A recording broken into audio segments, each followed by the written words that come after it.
Assalamualaikum warahmatullahi wabarakatuh. Innal hamdalillah nahmaduhu wa nasta'inuhu wa nastaghfiruh wa na'udzu billahi min shururi anfusina wa min sayyiati a'malina. Man yahdihillahu fala mudilla lahu wa man yudlilhu fala hadiya lahu.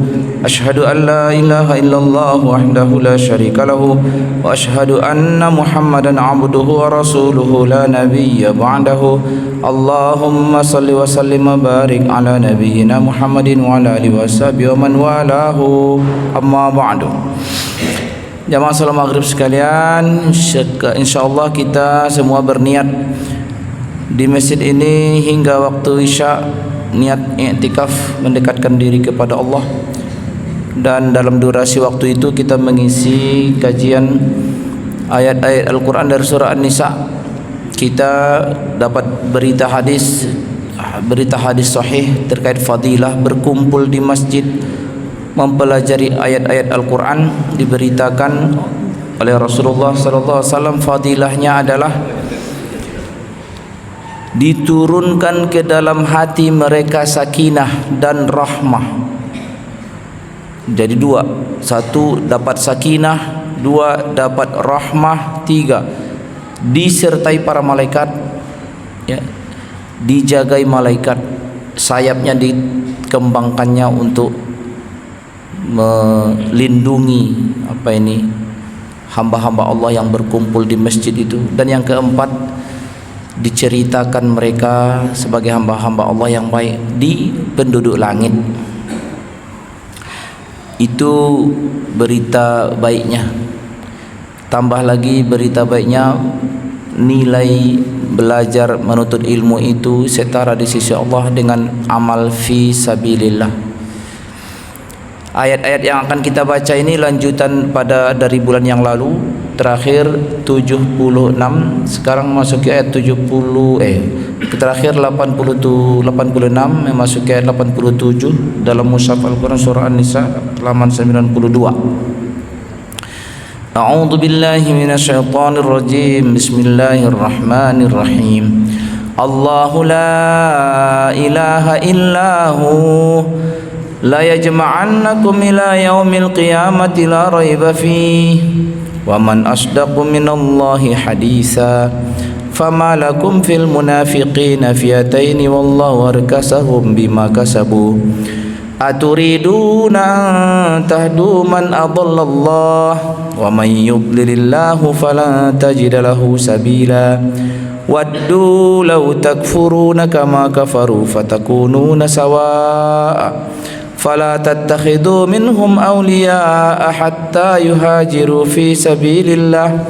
فَإِن تَوَلَّوْا فَخُذُوهُمْ وَاقْتُلُوهُمْ حَيْثُ وَجَدتُّمُوهُمْ وَلَا تَتَّخِذُوا مِنْهُمْ وَلِيًّا وَلَا نَصِيرًا إِلَّا الَّذِينَ يَصِلُونَ إِلَى قَوْمٍ بَيْنَكُمْ وَبَيْنَهُم مِّيثَاقٌ أَوْ جَاءُوكُمْ حَصِرَتْ صُدُورُهُمْ أَن يُقَاتِلُوكُمْ أَوْ يُقَاتِلُوا قَوْمَهُمْ Walau syaa Allahu lasallatahu alaikum falaqatalukum fa in i'tazalukum falam yuqatilukum wa alqaw ilaikumus salama fama ja'alallahu lakum alaihim sabila. Ayat 76 Allah berfirman, Allahu la ilaha illa huwa. Allah menyebut namanya itu Allah menyebut namanya. Jadi Allah itu nama. Kalau Ar-Rahman Ar-Rahim itu sifah. Jadi Allahu la ilaha illahu. Allah tidak ada ilah. Ilah dengan Rabb. Ilah ini kan kita terjemahan Tuhan. Rabbun Tuhan. Enggak, sebenarnya yang pasnya itu ilah ini macam orang menyembah dewa gitu. Dewa, didewakan. Ilah, itu ilah padanya. Makanya orang Arab musyrik di zaman itu, jadi dijadikan mereka ilah itu, apa namanya? Alata, Uzza. Jadi dewa ini begitu. Sedangkan kalau ditanya siapa yang menciptakan langit dan bumi, Mereka akan menjawab Allah, bukan Lata, bukan Uzza, bukan Manat. Nah, di situlah sebagian kaum muslimin mengelompokkan perbedaan akidah uluhiyah dan akidah rububiyah. Jadi kalau akidah uluhiyah itu aspek mendewakannya. Jadi tak ada yang dia dewakan kecuali Allah. Allah lah yang didewakannya. Allah bukan dewa, tapi Allah lah ilahnya. Nah, orang musyrik zaman itu kalau ditanya ilah dia banyak. Ilahnya setiap suku ada ilahnya yang dikasih mereka nama, mereka namai atau dinamai oleh leluhur mereka. Tapi kalau ditanya mereka, siapa yang menciptakan langit dan bumi? Allah. Bukan ilah, bukan. Siapa yang menciptakan unta ini? Allah. Siapa yang menciptakan langit? Siapa yang menciptakan pegunungan? Mereka jawab Allah. Dah. Jadi Allah, kalau dalam akidah kita ya Allah itu ilah satu-satunya, Allah itu Rabbun satu-satunya. Jadi la ilaha illa huwa. Artinya mengilahkan sesuatu itu tidak pantas kecuali hanya kepada Allah. Inilah tauhid uluhiyah. Dan kalau ditanya siapa yang menciptakan langit dan bumi, ya Allah. Tauhid rububiyah. Allahu la ilaha illa huwa, tak ada ilah selain dia. Kalau dalam bahasa lengkapnya ditambah lagi kalimat la ilaha, tidak ada ilah, ada catatan, yang pantas disembah. Ya. La ilaha, tidak ada ilah yang pantas disembah kecuali Allah. La ma'buda bihaqqin illallah. La ma'buda bihaqqin illallah. Tidak ada yang layak dihadapkan kepadanya persembahan. Ya, persembahan apa? Persembahan ya butuh perhatian siapa? Ilah Allah. Tidak ada yang pantas dijadikan ilah selain dia. Ini kalimat tauhid ini. La ilaha illa huwa. Jadi Allah menyebutnya dengan dhamir huwa. Huwa. Allah menyebut dia dengan dhamir huwa. La yajma'annakum ila yaumil qiyamah. La yajma'annakum ila yaumil qiyamah. Lam yang di dalam ayat ini disebut lamul jawab qasam. Lam jawab qasam ini berarti bermakna ada kalimat sumpah di situ. Demi Allah, dia akan mengumpulkan kalian hingga yaumil qiyamah. Jadi kalimat dalam bahasa Arab disertai dengan lam dan di fi'il mudhari disertai dengan nun taukid. Nah, itu biasanya penyertaan lamul qasam namanya. Jadi secara makna ada kalimat sumpah sebelum la yajma'annakum. Itu konteksnya. Jadi apa gunanya kalimat sumpah itu? Meyakinkan lawan bicara, menganggap ini urusan serius loh, ini serius. Jadi ditarik perhatian si audiennya dulu, lawan bicaranya. Awas, ini materi penting ini, kau harus serius menyikapi ini. Apa itu? Dia akan mengumpulkan kalian. Jadi ini peristiwa serius ini. Dia akan mengumpulkan kalian ila yaumil qiyamah, di hari berbangkit. Qiyamah artinya berbangkit, bukan kehancuran, bukan. Qiyamah artinya bangun, bangun dari kubur, bangun dari kematian. Itu namanya qiyamah. Qiyamah. Kalau kita terjemah hari kiamat, jadi kiamat itu sebutan qiyamah pakai ta marbutah. Qiyamah artinya apa? Bangun, bangun dari kematian. Itu arti harfiah qiyamah itu. Lalu kenapa sering kita bilang kalau ada peristiwa yang kehancuran yang hebat, wah macam kiamat katanya. Udah sebenarnya kenapa dihubungkan ke situ? Karena ada berita-berita ayat Al-Quran menceritakan peristiwa ending kehidupan dunia dengan kehancuran. Sebenarnya kalau arti kiamahnya sendiri apa?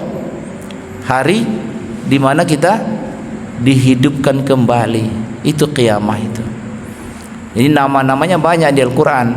Yaumiddin, Al-Waqi'ah, Al-Qari'ah. Itu peristiwa-peristiwanya, ya. Yaumul Hasyri, ya.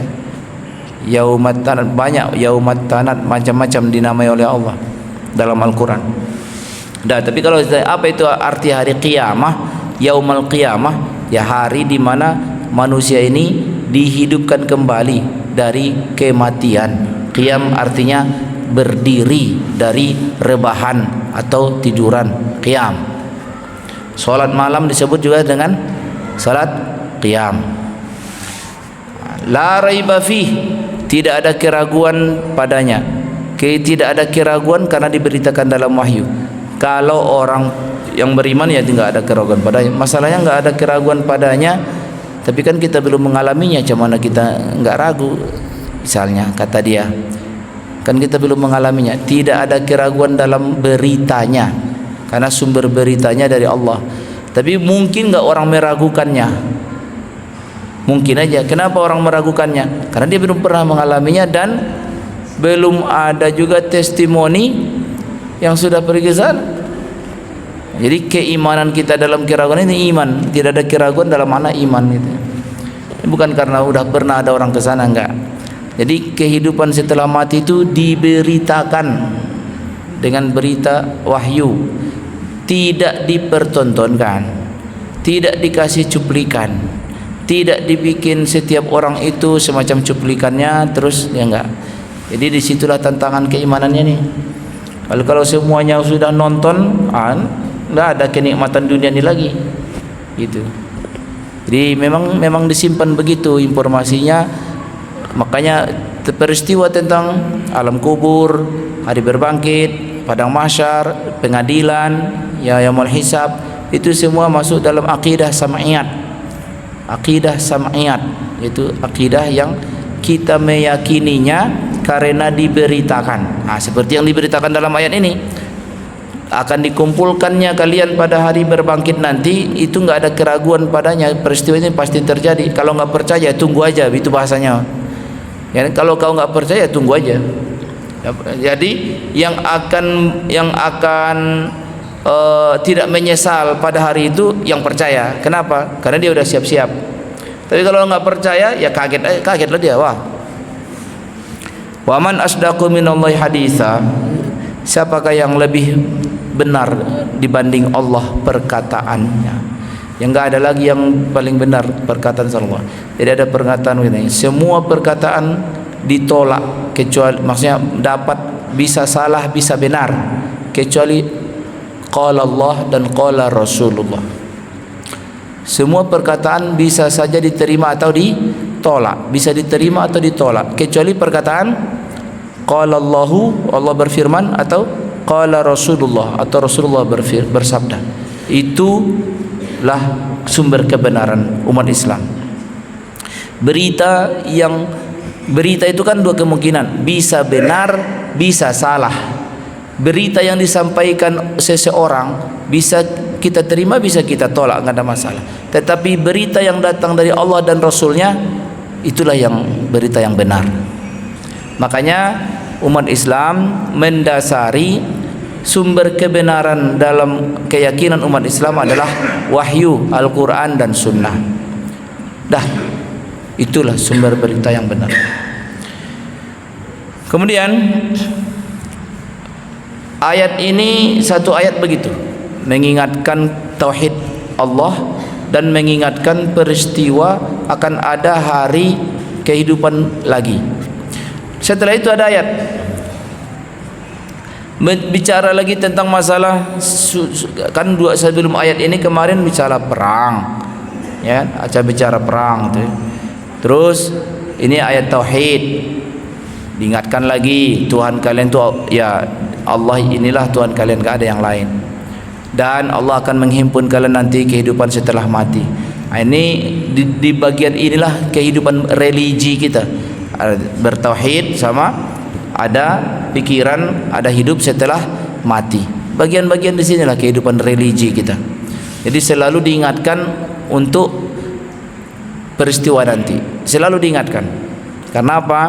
Karena apa yang kita lakukan, pengorbanan, upaya baik, niat baik, ya kerja keras kita itu karena memikirkan ada kehidupan setelah mati. Kalau kita jaga-jaga nggak melanggar yang haram, itu karena memikirkan khawatir dalam kehidupan setelah mati. Nah, ini ada ayat berikutnya nih, semacam berpindah tema ayat itu. Bunyi ayatnya ini, mengapa kalian menjadi pro dan kontra menyikapi orang-orang munafik? Berpindah tema ayat ke situ. Berarti ayat yang kemarin tuh cerita perang tuh belum selesai. Jadi disela-sela dulu dengan materi ini untuk hikmah yang Allah kehendaki. Intinya urutan ayat di dalam urutan ayat di dalam surah itu ditentukan oleh malaikat Jibril, didiktekan ke Nabi Muhammad, dan Nabi Muhammad tidak ada intervensi urutan ayat di dalam surah. Apa adanya, sehingga dijaga oleh umat Nabi Muhammad pun tidak ada yang berani mengotak-atik itu, segitu apa adanya ya urutan ayat di dalam surah. Nah, itu wahyu, itu tidak ada, Nabi Muhammad juga nggak ada intervensi di situ. Jadi ayat ini berikut ini ada pertanyaan, mengapa kalian pro kontra menyikapi orang-orang munafik? Berarti ada orang munafiknya yang disindir nih di masa itu. Kenapa kejadian fi'atan jadi dua golongan, artinya pro kontra gitu. Wallahu arkasahum, dan Allah telah membalikkan mereka kepada kekafiran. Ini ceritanya siapa? Dalam tafsir disebutkan walamma raja'a nasun min Uhud, pada saat usai perang Uhud. Ketahui perang Uhud? Perang Uhud itu bisa dibilang perang paling memalukan bagi kaum muslimin di zaman itu. Memalukannya karena enggak solid warga Madinah untuk bertahan melawan musuh yang datang nih. Musuhnya datang, musuhnya sih jangan bayangin perang Uhud itu kayak perang Belanda sama Indonesia, enggak lah. Perang saudara ini, orang-orang sekampung ya, kan Nabi Muhammad itu orang Mekah, warga-warga Mekah banyak pindah ke Madinah yang pengikut Nabi Muhammad. Yang datang yang datang perang ke Uhud itu datang dari Mekah sana, jauh sekali. Itu perang balas dendam karena setahun sebelumnya mereka dipermalukan oleh grup Muhammad sallallahu alaihi wasallam di Badar. Jadi perang balas dendam, datang 3.000 orang, berikut dengan ininya, istri-istrinya, perempuan-perempuan pun ikut. Jauh perjalanan Makkah Madinah tuh ya, jauh perjalanannya. Mungkin kalau lewat jalan dulu bisa 500 km kali. Sekarang kan 400 km karena jalan tolnya tuh dibikin lurus jalan tuh. Zaman dulu mana ya berhari-hari, seminggu ada perjalanan. Jadi perang Uhud ini perang paling memalukan. Ditambah satu lagi perang Hunain yang memalukan di pihak Nabi Muhammad loh. Jadi di perang Uhud itu diawali dengan persiapan, rapat Nabi Muhammad SAW ikut, dan yang ikut rapat itu ya semua elemen warga Madinah zaman itu, termasuk Yahudi. Loh, kenapa Yahudi ikut? Yahudi kan bukan Muslim. Ceritanya warga Madinah itu sudah ada kesepakatan bersama sesama warga Madinah.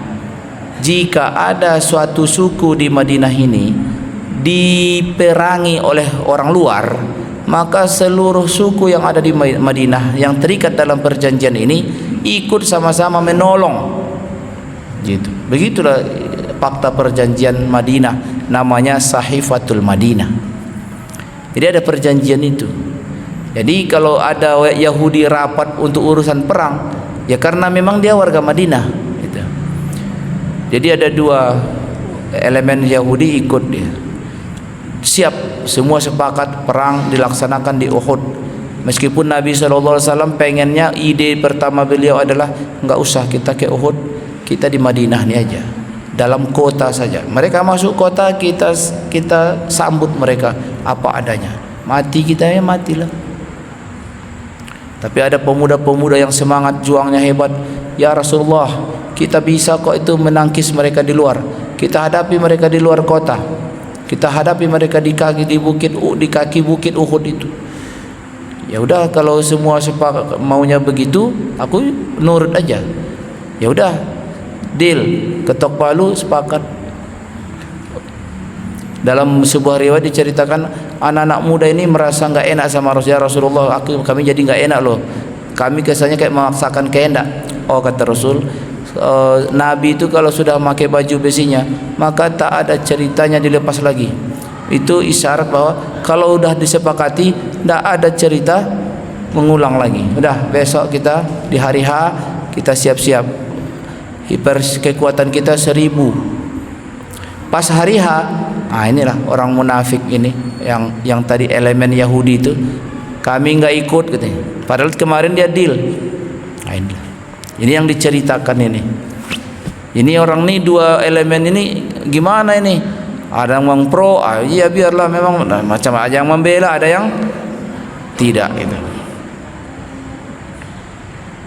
Itu. Jadi keadaan bermasyarakat itu ya begitulah kadang kelakuan manusia itu kan. Makanya mengelola antar kelompok gitu kan, mengikat suatu kesatuan itu diikat dengan perjanjian. Makanya akhlak yang islami adalah setia dengan perjanjian. Itu harus, itu setia dengan perjanjian. Kalau sudah perjanjian maka jalani. Ya, jangan nanti Jadi kalau orang Yahudi itu paling mikir gini, sebenarnya kita kan nggak ada musuhan sama orang Mekah tuh. Yang musuhan sama orang Mekah itu kan Muhammad doang. Kita nggak ada problem dengan mereka. Ya tapi kan fakta perjanjiannya kau warga Madinah, Muhammad SAW warga Madinah. Dalam fakta kesepakatan itu siapapun yang diserang di warga Madinah semua harus ikut membela, kayak fakta NATO gitu. Ini kelakuan, ini pelajaran buat kita ya. Pelajaran buat kita ini, jangan mental kayak gitu, jangan tiru mental Yahudi kayak gitu kan. Ya kadang mental kayak gitu dipakai oleh orang Muslim juga, karena mental kayak gitu nggak ada urusannya. Nggak ada misalnya kalau Muslim udah pasti setia, nggak ada cerita ya. Pasti banyak juga Muslim ini pengkhianat. Tapi bedanya di Muslim itu Yahudi gitu kan. Tapi kelakuannya bisa saja sama. Tapi pelajarannya itulah, jangan tiru kelakuan munafik ini. Di sini daerah ini wallahu arkasahum bima kasabu. Ada yang ini pada saat kembali dari perang Uhud, ikhtalafan nas fihim, pro kontra. Ada yang mengatakan kita bunuhin aja orang Yahudi itu satu. Ngamuk dia, ini enggak benar mereka nih, mengkhianat ini. Ada yang ngamuk nih. Faqala fariqun la, janganlah. Pasti ada pro kontra itu. Jadi pro kontra itu biasa kejadiannya. Tapi yang penting setiap orang harus ada punya sikap. Jadi jangan pelin-pelan, kemana angin ke situ dia. Itu nggak baik juga. Ini yang baru-baru ini lumayan memalukan sebenarnya bagi saya. Bagi saya memalukan. Terserah orang menilai pendapat saya. Bagi saya peristiwa yang belakangan ini memalukan betul. Kok bisa malam ini berkumpul para petinggi pemuka agama, keras pernyataannya, menolak sikap presiden bergabung dengan World of Peace misalnya kan gitu. Habis itu undang presiden mereka ke istana, kumpul mereka di sana, kami setuju gitu. Loh, bingung gitu, gimana awak masih mendambakan semangat yang pertama, gimana itu? Iya, gimana itu? Dulu lagi sakit-sakitnya tontonan kita di Gaza itu, seketika 40.000 orang mati, dan kejamnya bom itu dijatuhkan serampangan di Gaza itu, kita berpikir nggak bakal ada kedamaian kan gitu. berdamai dengan penjahat kayak gini, ini pengkhianat, begitu pikiran kita kan. Ternyata lupa kita yang tumpah berceceran darah anak-anak, ibu-ibu, orang tua yang tak berdosa di pengungsian, ribuan orang dengan sembrono aja. Lalu sekarang nyumbang pula lagi. Bukan kita juga pemegang keputusan strategisnya. Itulah. Pro kontra, ada pro kontra itu pasti di tengah umat Islam nih. Pro kontra lah. Tapi sebenarnya gampang aja jadi ustadz atau jadi ulama tuh sebenarnya kalau cuma bikin cari alasan, banyak dalilnya. Serius aku. Kalau untuk mengasih cap, apa istilah, ngasih cap, aku dukung, aku nanti berdiri di depan, aku kasih alasannya ini dalilnya, aku bilang pandai aku itu. Banyak ayat yang bisa dicari, banyak hadis yang bisa dibikin ininya.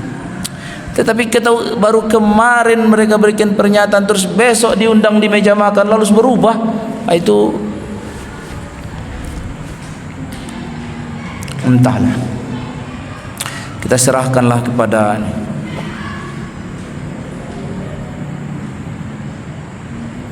ya. Pro kontra juga lah kita menyikapi kebijakan itu kan.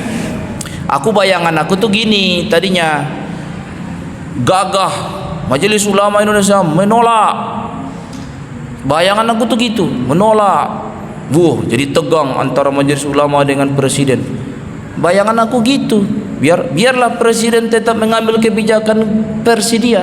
Masalah rakyat nggak setuju kan nggak apa-apa. Biar jalan aja. Ya kan? 10 tahun sebelumnya juga biasa kok kita tolak. Dia jalan dengan kehendak dia, kita tetap dengan pernyataan kita. Biasa aja. Teganglah. Ini ada kelihatan kontra nih. Ulama tidak merestui kebijakannya. Karena ada kontrol, harus ada yang nih. Kalau sekarang semua ditelan nama bapak tuh, habislah. Nggak ada lagi. Ya itu ya, itu komentar, itu menurut keyakinan saya.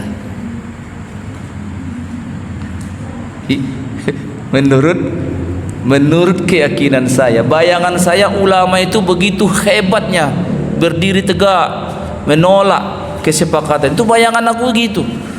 Aduh, ternyata berubah. Enaknya orang Indonesia itu kayaknya gitu ya.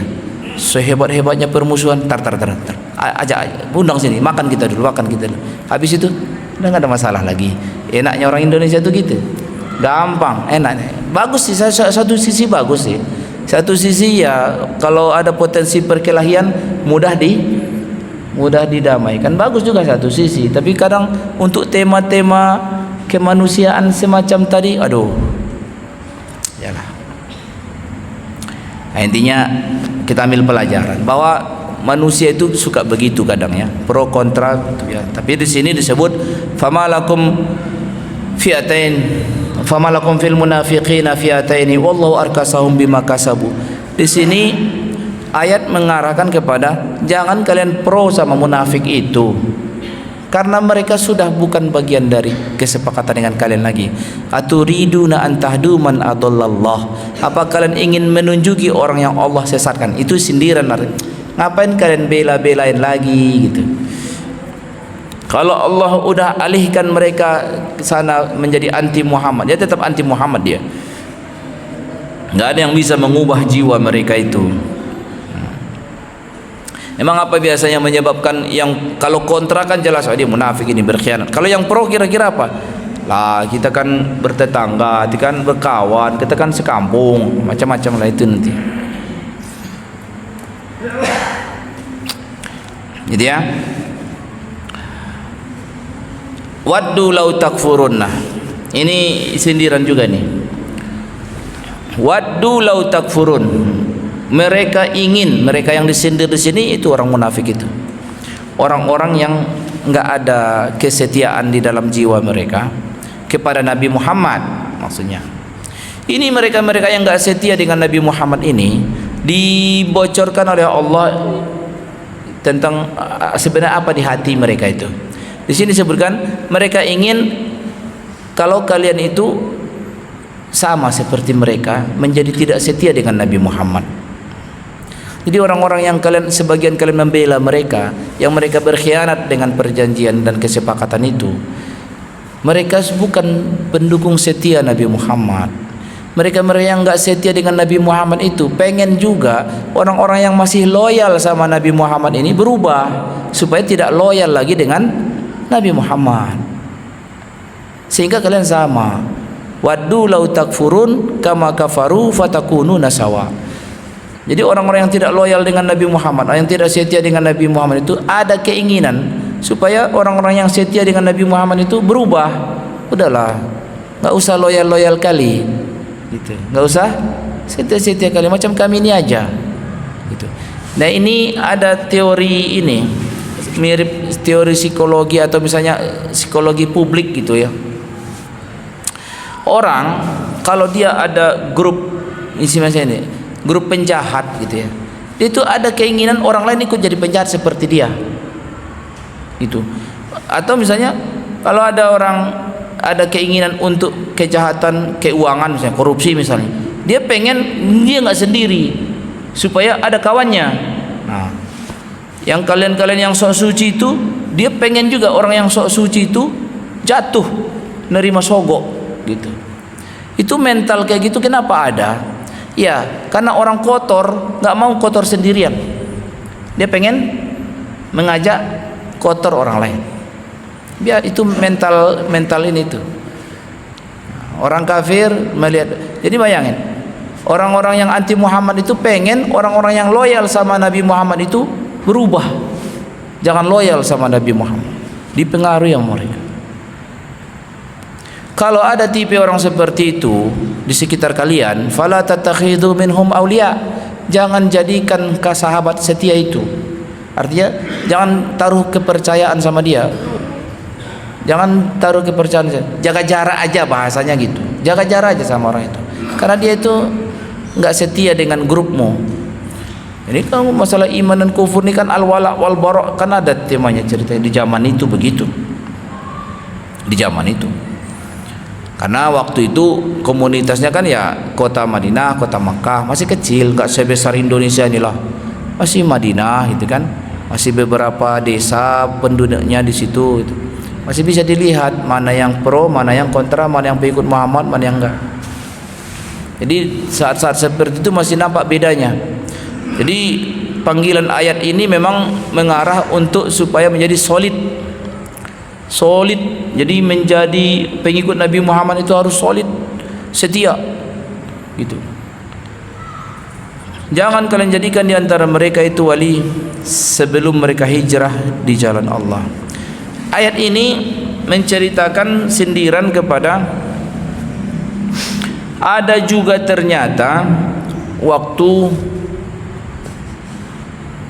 sebelum Nabi hijrah. Jadi ada peristiwa sebelum Nabi hijrah itu kan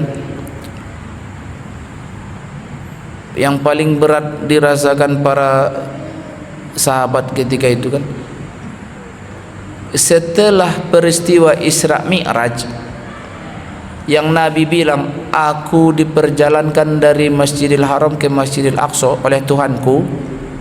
Itu kan banyak orang murtad gara-gara itu. Banyak orang murtad. Udah mulai gila Muhammad. Ini serius gila dia nih. Gimana ceritanya semalam diperjalankan? Yang tadinya sudah follower nih, banyak murtad. Zaman itu. Itu masa-masa paling buruk, paling rendahnya lah posisi Nabi Muhammad di Mekah itu. Pengikut banyak lari gara-gara udah nggak masuk akal lagi nih kata Muhammad nih. Masa dia pergi katanya ke Masjidil Aqsa pakai apa? Abu Bakar Siddiq, apapun kata dia aku percaya. Itu maka disebut dia As-Siddiq, percaya betul. Artinya awal mulanya mungkin zaman itu menghinanya itu Siddiq yang percaya betul lah kau, tapi menjadi kemuliaan buat dia. Memang begitulah seharusnya dia ke Nabi Muhammad. Tapi kan seandainya awak hidup zaman itu,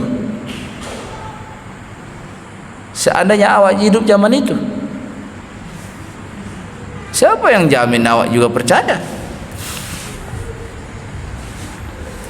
Dikit akhirnya jadi pada murtad. Akhirnya yang bertahan nih itulah yang hijrah ke Madinah duluan, yang belakangan Nabi Muhammad. Nah, sebagian yang masih nggak dinyatakan murtad, masih follower Muhammad, waktu itu kan disuruh pindah, itu wajib. Pindah dari Mekah ke Madinah itu follower Muhammad wajib. Kalau enggak berarti nggak patuh.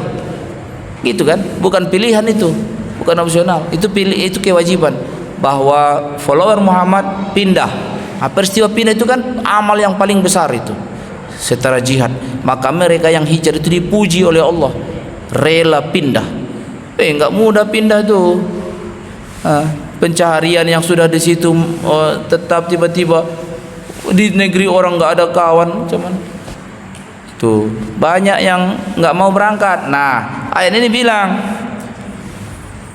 orang-orang yang katanya follower Muhammad tapi tidak hijrah, jangan percaya. Kalau ikut dia perang di barisan orang Mekah, bacok aja. Dah, dia bukan pengikut Muhammad. Hatta yuhajiru fi sabilillah, kecuali mereka hijrah. Kalau hijrah berarti valid, dia pengikut Nabi Muhammad. Teganglah hidup zaman itu kan. Iya. Enggak ada pilihan. Pengikut Muhammad atau kontra Muhammad. Enggak ada di antara itu. Pro Muhammad atau kontra Muhammad. Sini dikatakan, jangan percaya pada mereka sebelum mereka hijrah di jalan Allah. Kalau mereka berpaling, artinya nampak berpaling, artinya kontra, berarti sikat aja, khuzuhum. Kalau dalam kan kondisinya bukan kondisi aman, zaman itu kondisi perang. Jadi kalau kondisi perang itu liburnya cuma 4 bulan. Bulan Zulqa'dah, Zulhijjah, Muharram sama bulan Rajab. Sisanya terbuka. Ketemu di perbatasan sana saling bacok. Begitu kehidupan teman. Fakhuzum, tangkap mereka, waqtuluhum, bunuh mereka. Wih, kejam betul ayat nih. Bukan kejam, karena kita enggak hidup di zaman itu. Kalau kita hidup di zaman itu memang begitulah. Ada masanya bulan haram. Oke, kalau bulan haram jagat. Tapi kalau keluar udah selesai bulan haram, hati-hati. Mereka menyikat grup Muhammad atau grup Muhammad menyikat mereka, ya siapa aja.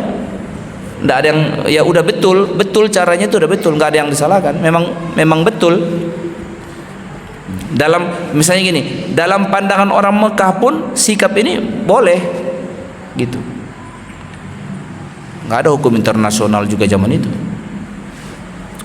Nah, cuma sikap-sikap ini ketegasan sebenarnya. Jadi nggak ada mendua gitu, nggak nanggung-nanggung. Aduh, gimana ya? Nggak bisa. Pokoknya alat ukurnya, kalau dia nggak hijrah ke Madinah, berarti dia pro musyrikin. Tapi kalau dia pindah ke Madinah, berarti pro Muhammad. Wah,